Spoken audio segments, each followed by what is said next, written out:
Hey guys, and welcome to the Working Money channel. The mega pump. I like the sound of that. This coming from Nick Crypto Crusader here. Just like Credible Crypto is saying here, this market moves fast when it wakes up. That is the thing that a lot of us tend to forget once we've been in a bear market for quite a while. Bitcoin has been chopping for over 100 plus days. And I ask all of you one question: how much longer do you think Bitcoin can chop for? We have witnessed 50 to 100% moves happen extremely fast in this space. Bitcoin is currently 55% roughly away from $100,000 per coin, and that's just 15% away from making a new all-time high. So the space looked very, very different when Bitcoin was, topping out over here. We got to remember how much FOMO there was in the space, how much excitement there was, the diamond hands, the laser eyes, everybody eyeing a $100,000 Bitcoin. And guys, we're up to those same prices. We're in and around here. Bitcoin has been chopping sideways, and it's like nobody's excited anymore. It's like everybody doesn't care. This is one way to gauge sentiment. So when Bitcoin finally decides to break out and chop, and Ethereum also wakes up, you will see how quick this market moves. So many have been taking this boring PA for granted when it was actually an opportunity and a blessing. So I really do hope you guys did accumulate cryptocurrencies, whether it's XRP, other cryptocurrencies, whether you're following me at patreon.com/workingmoneychannel and, perhaps getting some ideas as to what, kinds of cryptocurrencies you want to accumulate. I've, done the research on the coins that I've chosen, hoping to see high flyers once we do see that euphoria phase kick in. So he continues by saying, Bitcoin pops first, then Ethereum, then altcoins. Altcoins are what's really going to catch so many people off guard because of the narrative floating around. I heard that alt season won't happen because of the ETFs. BlackRock is manipulating the market. Regulations are holding us back, but it is all nonsense. We will see an alt season, and you better not let this one slip past you. As Raul Powell says, DFTU. Let's not mess this up. And you know why that is, guys? Because this is probably the last volatile and unregulated alt season you will ever see. By the time, crypto regs come to pass during the next 4-year cycle, we will probably be all fully regulated. So everything will look very different next bull run. This is the last chance I think we get at, an unregulated crypto market, relatively unregulated. I mean, some regulations are put into place now, but this is going to look very different. And, it is going to catch a lot of people off guard. Remember, in the last bull run, the last all-time high, which was for Bitcoin, which was for in and around here, we did pop off finally in and around here. And, it only took, this is a bit different because it was a double top here, but it didn't take that long for Bitcoin to get up to that new high. Okay, let me just throw this on here to give you a sample of time and, the possibility of how high we could go at this point. So if I also throw a Fibonacci on here, you guys can see we would get past the 2.618, ultimately bringing Bitcoin to, a high target of about $176,000. And guys, the amount of time that would take, not very long. I mean, take it from here, another 126 days. So that would bring us to late October 2024. And, we're estimating the bull run to go far into 2025. So this could just be another leg in the euphoria phase, the first euphoric leg before the final top. Be mindful, Bitcoin here does not even reach the 3.618, nor does it reach the 4.236. So just giving you guys a sense of what could happen. Neutral sentiment right now in the space, as I've been saying, nobody is really excited. Market hasn't changed too much. You can see a mix of red and green, so nothing exciting happening. But, as Nick says here, we are going to see Bitcoin hit first, then Ethereum, then it will finally be altcoins that will pop off top and move to the upside. Of course, the ETFs are going to help things along, whether they hinder or help.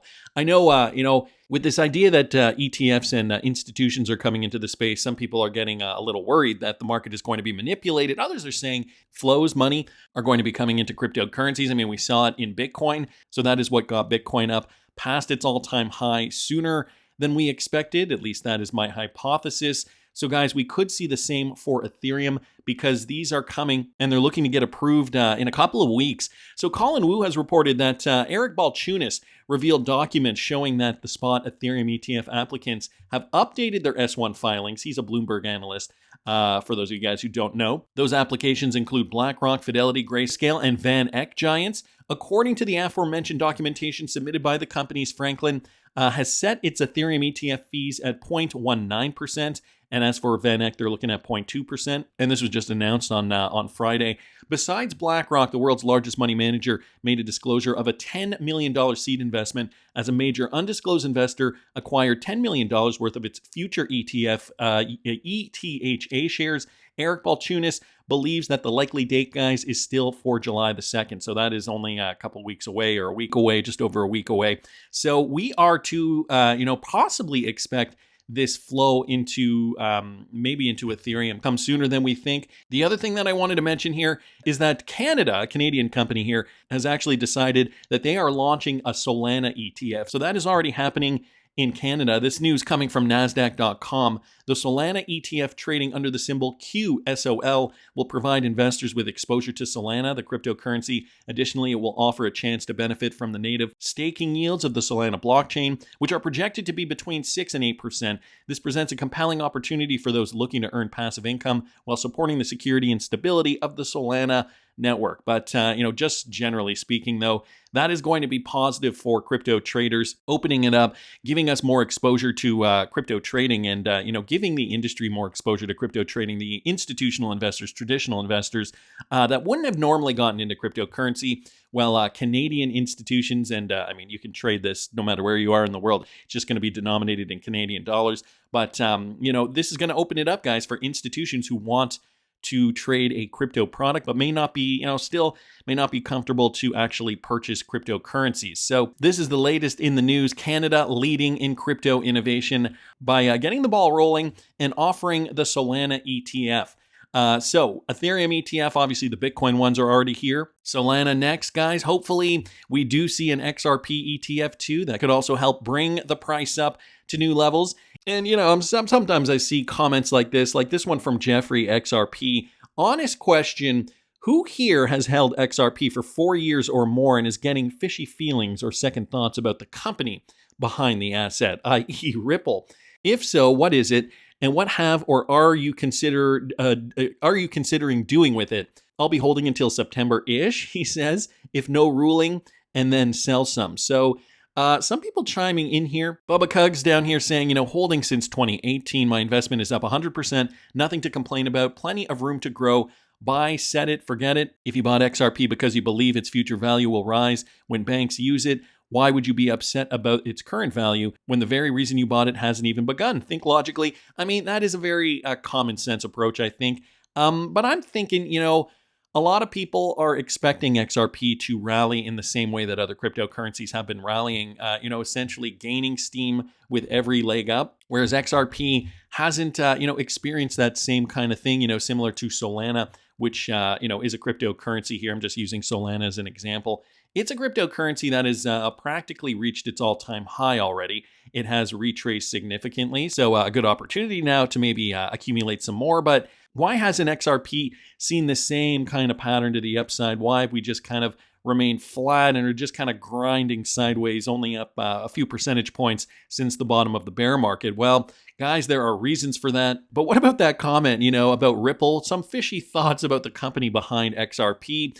Well, connecting the dots and uncovering things is nothing new for the XRP community. Remember, David Schwartz did work for the NSA in 2001, and the standard SHA-256 protocol was published in 2001.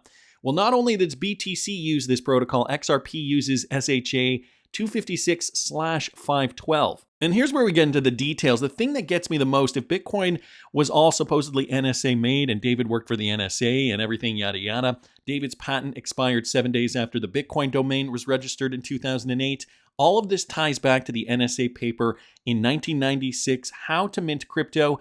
It was always meant to be. And I definitely think David Schwartz, for one, is Satoshi. I definitely think that the government had something to do with Bitcoin, using it as a test for whatever, 10, 15 years, a sandbox. And then they were going to create XRP, which was being created in the background and was supposed to always be a Bitcoin 2.0 to replace the financial system eventually. I do think that is, that is part of it. And I do think they're not ready yet. So, the fact that we've been holding XRP for so long and the price hasn't gone up, and the fact that it isn't looking similar to the rest of the crypto market, I think all makes sense. You got to also remember guys like Stefan Thomas, key architect for the Interledger protocol, confirming that XRP and the ILP together can process trillions of transactions per second. So he posted this back in 2018, and here's just a visualization of trillions, okay, what it looks like to see trillions of dollars of transactions, and it's kind of blurry here because the capture was a little blurry to begin with. But guys, this was back from 2018, trillions of dollars on the XRP ledger, or on ILP rather, and the BTC network can only produce about 40 million. And you can see the visualization, just a couple of dots there. I don't know if you can even see them, but a couple of dots moving up there, just to show you guys, just to visualize the BTC Lightning Network versus XRP ILP. So, this has been in the making for a while. Again, this was back from 2018. So, the XRP ledger has improved since then. Another throwback here, guys. Brock Pierce speaking on Ripple back in 2015. Now, again, this was before all the hype. If we go back to 2015 on the XRP chart, guys, that would bring us... Here, let me throw this on the regular setting here, and that would bring us back in here when nothing exciting was happening with regards to XRP price. At that time, Bitcoin maxi Brock Pierce even knew what XRP was meant for, the financial system. The fund that I'm operating today is in, again, a bunch of other companies in the space. ItBit is there, and Ripple, coincidentally, which is actually also a thing that we didn't talk about much, but Ripple's worth noting. And it has to do with, I want to show you this. So part of the problem with the financial system and why it doesn't work is this, and maybe this analogy makes sense, but every country built their own stuff. You've got 110, you've got 220, and you've got all these different adapters. And so what happens is the financial system is not interoperable. You've got ACH, you've got SWIFT, you've got SEPA, you've got ETF, or EFT, excuse me. You've got all these different systems, and for that reason, you have to have all these banks that are in the middle of transactions because the systems don't connect and they don't work. When you travel from one place to another, you need a different adapter to be able to plug into the system. And that's where Ripple, I think, is doing something interesting, is they're trying to replace ACH and SWIFT and become an interbank settlement system. I don't see it as competitive with Bitcoin. I see it as something different, and it's more of a tool for financial institutions. This is the first time I've heard a Bitcoin maxi say something positive about Ripple in the context of the banking system, and not seeing it as a competitor to Bitcoin. So wanted to thank Wheezy for posting that. A great clip here, just kind of demonstrating what the narrative was back in 2015, always about the banks, always about the new financial system. And you couple that with what's going on today. Now, Mr. Man here posting this. The BRICS are making moves that people are missing. A couple of weeks ago, Saudi Arabia pulled back from a landmark U.S. deal that could be bad news for dollar dominance. I know we talked a little bit about this. Saudi Arabia is moving away from the U.S. dollar in the oil trade as it looks for alternative markets. The end of a long-standing petrodollar agreement would dent dollar dominance, the Atlantic Council wrote. The move would be a sign that Saudi Arabia is instead seeking to diversify its trade, and this is all happening in front of our eyes. Check this out. CBDC may be a solution in search of a problem. So there are countries who are not believing in the future of this kind of digital currency, but also there are intelligence organizations, and I mean in the West, that are pointing the finger to China, looking at, let's say, a sort of digital yuan as a way to avoid sanction and avoid using SWIFT. What's your take on this, Andrew? A couple of things. Maybe I'll start, if I may, by picking up on Xiaogeng's comments about renminbi internationalization. He and I were working together about probably 10 years ago now on the question of renminbi internationalization as well. I think completely agree with his comments, and it comes down a little bit to being more specific. What do we mean by internationalization? And classically, it means the use of the currency as a reserve asset, and the dollar took over from the pound sterling, and will the renminbi at some point in the future take over from the US dollar? And basically, Xiaogeng's answered that question about the need for questions on institutions. Short term, there's a question of benefits and its use of the use of the renminbi in trade. And if I'm sitting now somewhere maybe in the UAE, and I have a choice between pushing a button and paying in renminbi, and the trade settles immediately because I'm using the CBDC, versus going through the traditional correspondent banking system and it takes me a few weeks, or maybe it's just a few days and it costs me more, well, maybe I will do that trade in renminbi. And for that instant, as it were, I'm happy to do the trade in renminbi, as long as I can immediately switch out of renminbi through some offshore market into dirhams or dollars or whatever. And in that narrow sense, the CBDC may, or the leadership of the renminbi may give China some advantage. But as I touched on earlier, China is also very heavily engaged in getting the operationalization of working across digital currencies, which would remove that need, exactly as in Project Arbor between Saudi and the UAE, who've already said, we don't need to decide on the dirham or the rial. We can just create a mechanism where we trade together in the currencies we each have. And this is primarily a domestic question. But the part he's leaving out there is, how are you going to source for that liquidity? Of course, you're going to use a CBDC. Of course, the technology is going to be there in the back end. But the thing that people aren't talking about is the liquidity and the bridge asset that needs to be sourced in the background in order for these transactions to occur for fractions of pennies on the blockchain in fractions of seconds. So because of what is happening in the world, we are going to see more and more of this. We are going to see more and more of these countries leaning in to DLT technology and probably RippleNet leveraging XRP. Mario Nafal also bringing this up now. This is also part of the story as to where we're seeing, reasons kind of now emerging coincidentally, not so coincidentally, because Saudi Arabia has now decided to do this. Isn't it coincidental that now information is emerging that Saudi intelligence officials had information on 9/11 and, the footage is just now surfacing today. So, in other words, United States not too happy about what Saudi Arabia is doing with regards to, de-dollarizing. And, wow, maybe here's another excuse to go in and do who knows what. There's more information here. I won't necessarily read this article here, but I think you guys can piece it together. I think, it is all too convenient, all too coincidental, and it's all about money. It's all about oil, as it always has been. But, in a more sophisticated way, the entire world is changing. So whether, we're seeing one incident of this or whether we're talking about an overarching financial shift, we're seeing this happen before our eyes. The need for XRP is there clearly. And these countries around the world, remember, the MENA region is already XRP compliant. So these transactions can occur already in the Middle East. And they already are occurring in countries like the UAE, the country that this gentleman here uses as that example. So wanted to thank Mr. Mann for posting that, and Mario Nafal. And again, guys, I will link all these articles in the description of the video for you. So when there is less supply, obviously the XRP that is in the market will have to command a higher price because of demand, because of the $1 trillion of transactions that we're assuming are going to go through the XRP ledger, right? Here's the visualization again of the trillions of transactions as per Stefan Thomas, and that was back in 2018. Well, guys, think about it. 6 years later, there's more volume, more transactions occurring, more need for transactions. So the public supply today is far less than people realize. This coming from Chad Steingraber. When we're talking about XRP specifically, you will never see 100 billion on the open market. That is definitely a fact. Even, when we think about the escrow, that number is getting released slowly. And right now there's only 55.6 billion XRP on the market. So just over half, roughly 55.6% of what the total supply is. But don't forget, guys, this is transacting in the millions, tens of millions, maybe a billion or two per day, per week, per month. I don't actually have the figures up here, but this is not at scale. So we're not actually seeing the XRP price being reflected, at scale here when we're still just kind of in the sandbox phase, when some countries are leveraging XRP for transactions, but other countries just aren't because of the regulations. So, when we think about that 100 billion XRP supply, that is never really going to be the case. It's always going to be smaller than that. Chad goes on to say it will vaporize into a small, scarce amount.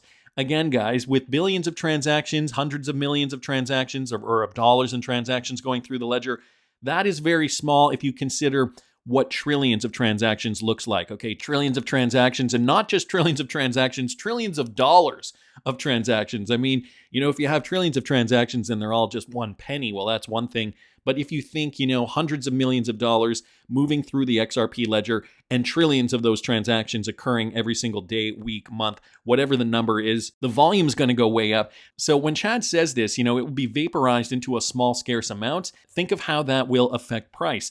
Also think, okay, now he brings us another example here. If there was only 1 billion XRP available in the public market for retail to trade, what would the price be right now? And some people here taking a guess, like Risk Take saying $100. Ryan here saying, from some research I read back in 2019, there's only like 7 billion, right? Close, says Chad Steingraber. 20 cents, says JD.